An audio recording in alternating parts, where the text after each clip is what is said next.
Good afternoon, everyone, and welcome to today's Fireside Chat with Branden Pronk, President of Xstream Lift. I'm Chris Lee, and I work with James West in the oilfield services, equipment, and drilling team for Evercore ISI. Xstream Lift is the only pure play high-pressure gas lift company in the industry.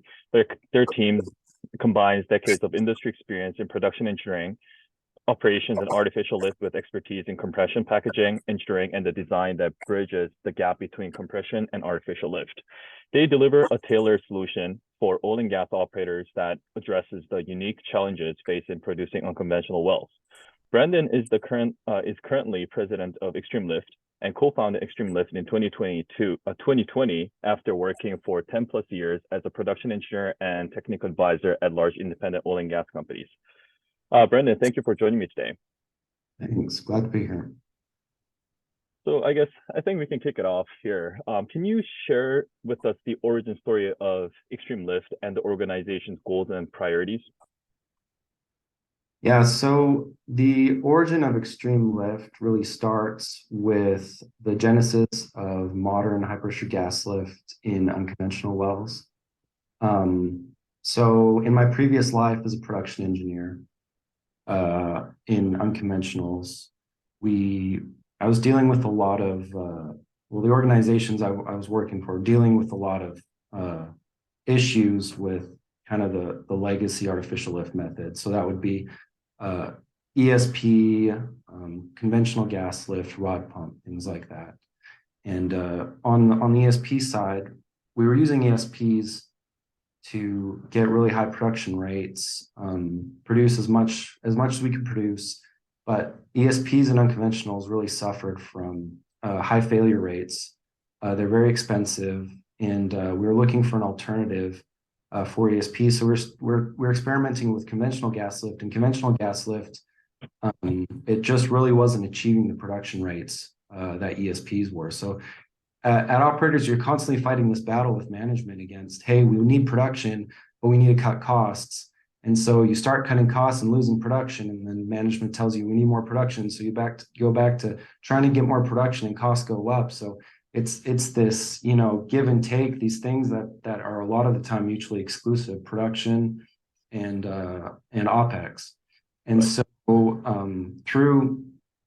through experimentation and brainstorming in those groups I was in, I was a part of the groups that pioneered high pressure gas lift to solve these issues. So in 2016, we did our first pilot projects. And then in 2017, I was able to deploy high pressure gas lift on a large scale. And I wrote an SPE paper, SPE 195180, a single point high pressure gas lift replaced ESP in Permian Basin pilot test. Mm-hmm. And that paper describes the successes we had at deploying high pressure gas lift in wells that would be traditionally lifted with ESPs, and how not only was high pressure gas lift able to meet the same production rates as ESPs, but actually exceed ESP production rates in unconventional wells for the low operational costs of gas lift. So I was getting the best of both worlds, both high production and low operational costs. So subsequently, that paper garnered a lot of attention within the industry, and that's how I met my co-founders. And we got together in 2020, and in the depths of COVID and negative oil prices, and built our first unit and started Xstream Lift. In 2021, contracted that unit, and then won a big contract from our key anchor customer. Begged, borrowed, and stole, got money from friends and family, bootstrapped, complemented that with some financing from the bank, and we started building units and started scaling in 2022. Gotcha. Okay, so before we dive into specifics and the company's technologies, can you provide us an overview of Xstream Lift's product portfolio and its key target markets? Yeah, so we do one thing and one thing really well. We're pure play high pressure gas lift booster compressors.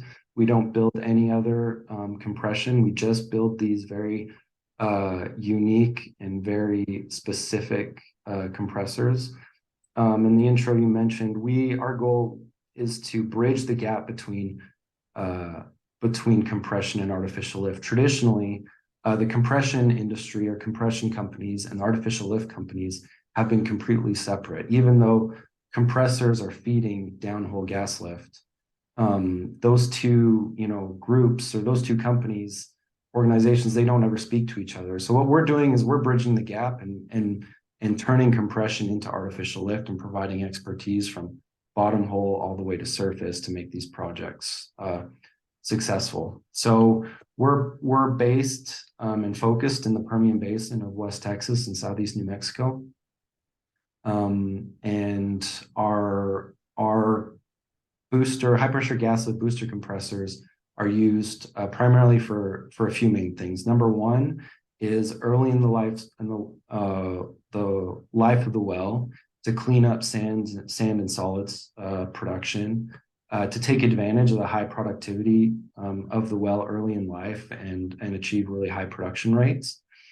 And then dewater frac hit wells with infill drilling and infill development. Those parent wells getting hit by child wells and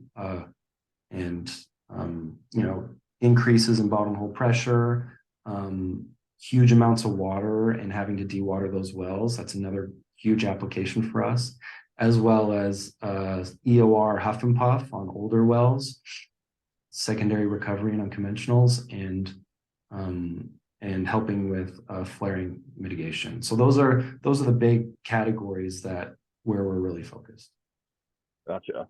And I guess speaking of artificial lift, can you tell us the size of the addressable market for your technology as well as like artificial lift, and what is the company's strategy to capturing those market share? So artificial lift is a really big market broadly, right? It's made up of different things. ESP is the largest spend in the artificial lift market, followed by gas lift. And lumped in there, in the artificial lift market, you don't usually lump in compression, but I would lump in compression also on the gas lift side, because gas lift can't be done without compression.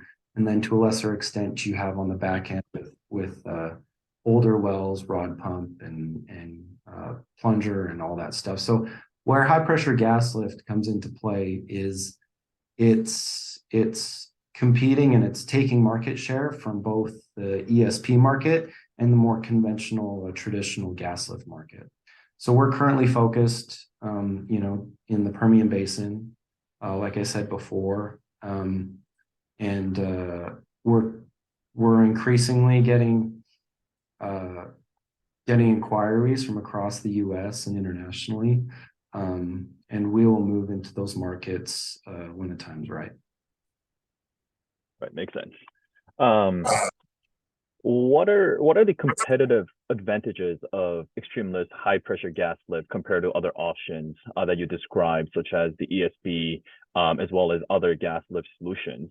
And how do those applications improve efficiency, and how much cost saving can these technologies drive? Yeah, that's great questions. So our thesis is more oil production, lower operating costs, and fewer emissions.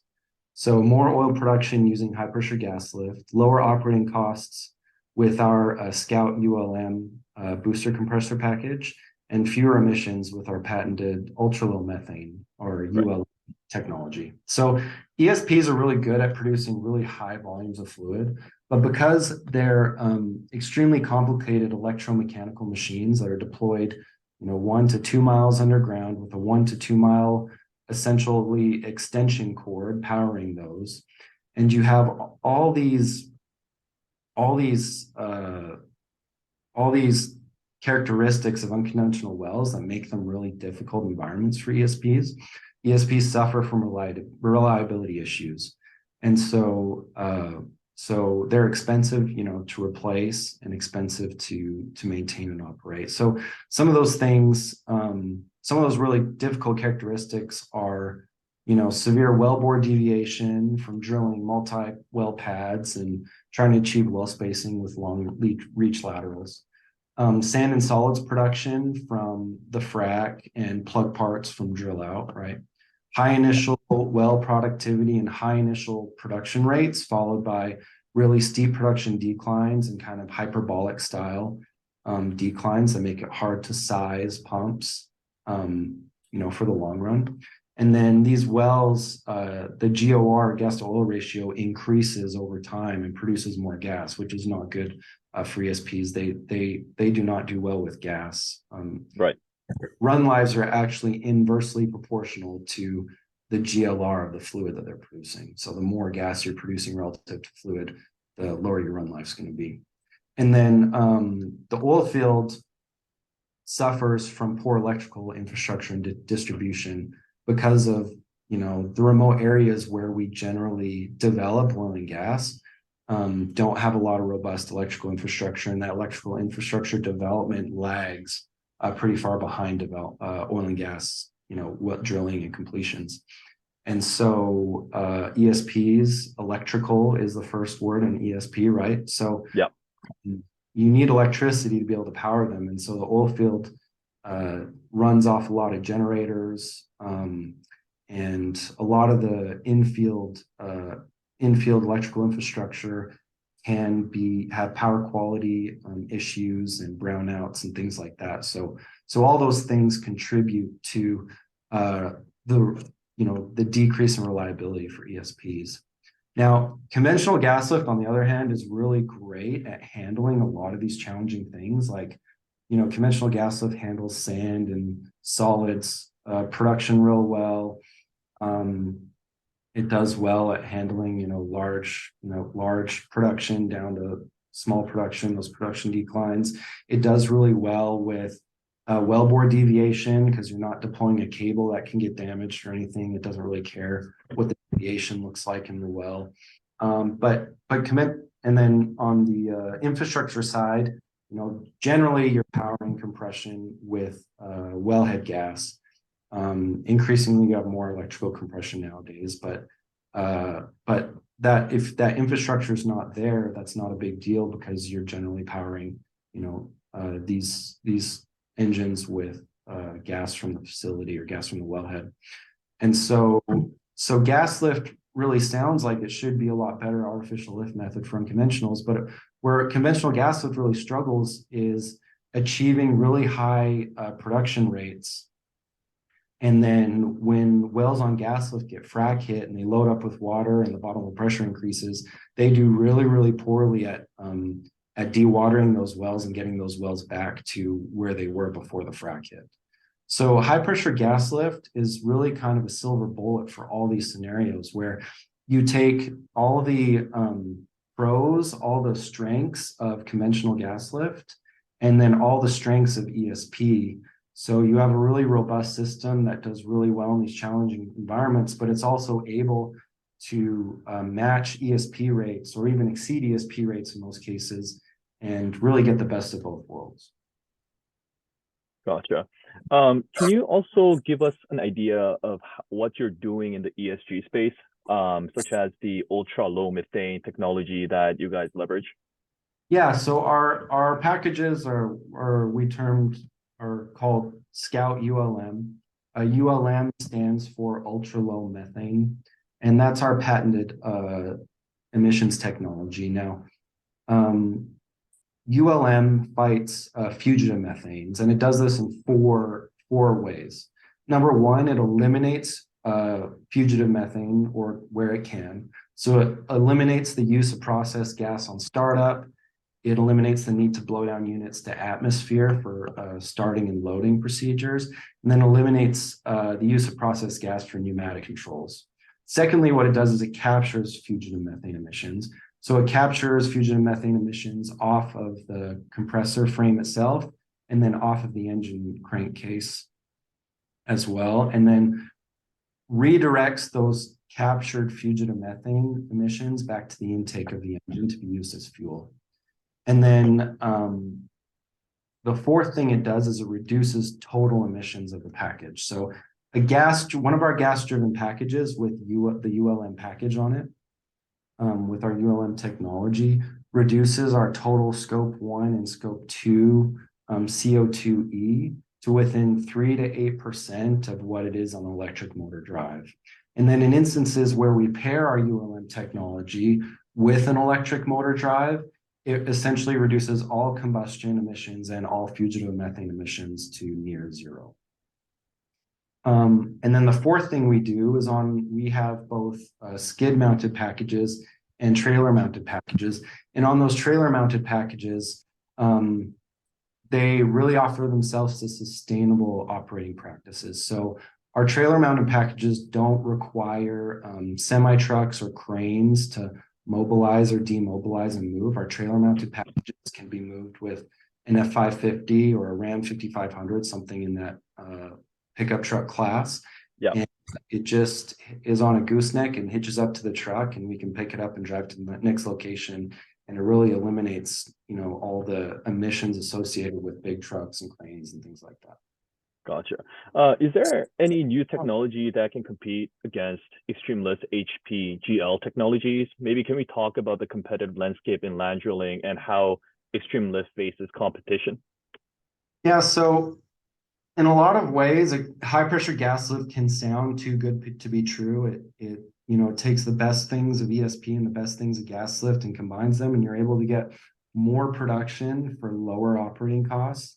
Like I said, early in my career as a production engineer, it always seemed like those two things were mutually exclusive, or you could get production at the expense of operating costs, or in trying to lower your OpEx, you would also lower your production. So really, I'm not aware of any new technologies in development compete with that value proposition. And I really believe within us relative to our competitors, we are very strong because we really bridge the gap between artificial lift and compression. We're not just a compressor company, right? And so in-house, we have expertise from both the operator side and the compression company side. And we not only provide these compressor packages to our customers, but we offer a lot of engineering and design support to make these projects successful, from bottom hole through wellhead, flow line and facilities design from start to finish, to really optimize this system as a whole. And as a production engineer, I did this on a lot of wells, and I have a lot of experience with workovers and bottom hole assemblies, wellhead facilities, all those things. We're able to use that experience and that expertise to help our customers, more than just providing only a compressor package and saying, hey, we only care about stuff on this skid, which is traditionally how compressor companies operate. And then our ULM technology really is unparalleled and offers value that really I don't see anywhere else in the marketplace. There's a lot of people within the oil and gas industry that are doing a lot of things to help identify fugitive methane, right? And there's not a lot of products that do anything about it, right? Like, I don't know how many companies use flare cameras or different things, or AI to show when things are leaking, or try to measure fugitive methane, but our ULM system captures it and does something about it. It doesn't just identify it. So I really think we're poised very strongly competitively within the marketplace. Gotcha. And I think we can shift gears here. Can you tell us about your market position today in the Permian and your client base? And how do you plan on capitalizing on its growth and scale, and possibly expanding geographical footprint into other regions beyond the Permian? Yes. So our strategy so far has been to partner with large producers of scale, and then expand around that acreage. And so currently we're we're focused in the Permian Basin in West Texas and Southeast New Mexico. Our customers are, large independents, large publicly traded companies and majors, with density and with scale. And then as we grow with those customers, then we also grow with customers in offset analogous acreage. And our strategy within the marketplace is, as we move into new markets, is to partner with large producers of scale in those new markets, and then expand outside of that footprint with them to offset operators. Right. We have been, monitoring the market dynamics in North America, and we've observed the rig count is close to bottoming and soon to recover over the next several months. But we would be interested to hear your perspective on these trends and your experience in the market, and if you can provide us insights on the current market conditions and how they would impact Xstream Lift going forward, that would be appreciated. Yeah. So in our experience, the high pressure gas lift market is gaining, the high pressure gas lift is gaining within the market adoption very quickly, and really supply is not able to keep up with demand. Companies more and more are trying to do more with less and decrease their LOE, their price per barrel lifting costs, right? And so the demand for high pressure gas lift units we see is far outstripping supply. And our area of focus in the Permian Basin is where the majority of the activity is. And we feel like the macro environment, especially with oil prices lately, is very favorable to us, right? And in general, the artificial lift market kind of moves up and to the right. And like I said before, the largest artificial lift sector within the artificial lift market is ESP, followed by gas lift. And we're really carving into both those areas and taking market share from both the ESP side and the gas lift side. So we see the macro extremely favorably, and like the market is trending in the right direction. Gotcha. How does Xstream Lift approach pricing for its services, and what factors are taken into consideration when you set these prices? And can you give us some ideas how to think about the pricing for your technology versus like ESP and other artificial lift technologies out there?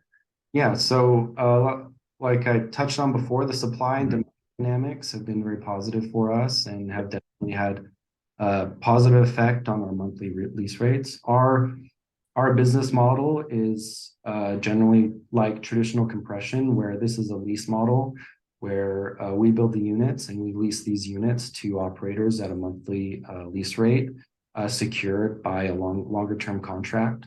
So in general, how we price things is not dissimilar from how the conventional gas lift or conventional compressor industry kind of prices things, where the longer the term, kind of the lower the monthly lease rate, the shorter the term, the higher the monthly lease rate. And then also it depends on the scale that's being deployed at an operator. So obviously scale matters. The larger the scale, kind of, the more we can sharpen our pencils a little bit too. So that's kind of how we price things. Gotcha. And could you provide an overview of your the company's financial performance, including revenue growth, profitability, and any milestones achieved? Yeah, so like I said, we built our first machine in 2021, and then kind of secured our first big contracts, and then really started scaling in 2022, and our growth really accelerated in 2023. So 2022, we grew about 300%, and then again 300% in 2023. And we don't see any signs of slowing down. Right. How do you plan to allocate capital and resources to support your growth initiatives, such as expanding production capacity, improving manufacturing efficiency, or investing in new product development? So our priority is growing aggressively and expanding our fleet as aggressively as possible. So every dollar is going into expanding our fleet and building new units, as well as hiring the best field personnel in the market. So we value our service very, very highly, and we want to provide the best service to our customers as we can. So we are focused on building new units and hiring and keeping pace with hiring and hiring the best people that we can as we grow. We have very close strategic partnerships with our packagers that help us package our units, and we work with them closely to optimize our manufacturing and build things to the highest quality as well. Right. I just have one more question. What are some of Xstream Lift's key milestones and goals over the next 12 to 14 months? We are going to grow our fleet 5x from what it is today within the next few years. So that's the direction we're headed. Gotcha. All right, Branden, thank you for taking the time to discuss your company and some of the exciting things you're doing there. And we look forward to watching your continued progress and hope to talk again soon. Thank you so much. It was my pleasure. Thank you. Bye.